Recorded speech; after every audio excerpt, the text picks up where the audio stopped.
एक नज़म जरा को पुरानी ते एक जरा को नवी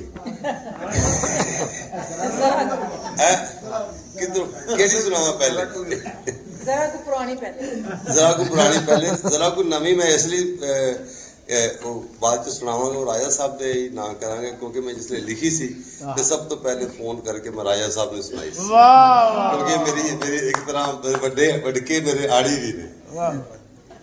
ते जरा को पुरानी है कि होनिया दे खेल जी जिंदड़ी अरे तू कबल मसीह च सुन रही कहना बड़ी पुरानी है। आओ साहब आओ किची पढ़ ली इन्हें ने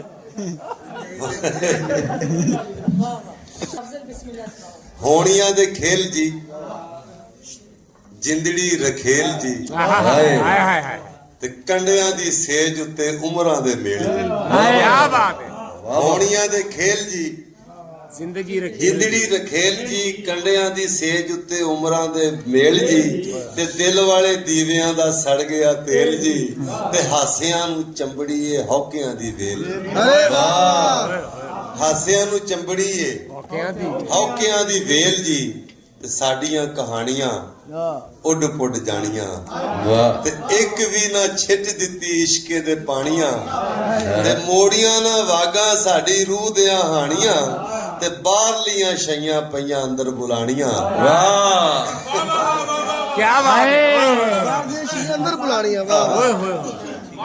बाहरलियां शैयां पईयां आवाज़ अंदर भी आ गई पई बाहरलियां शैयां पईयां अंदर बुलानियां ते सदरां कुवारियां बन बन मारियां सदरां कुवारियां बन बन मारियां धक्के दा प्यार साडा चोरी दियां यारियां सदरां कुवारियां बन बन मारियां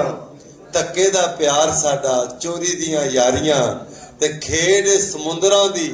टोबियां जतारियां ते भिजे होए परां नाल कादियां उडारियां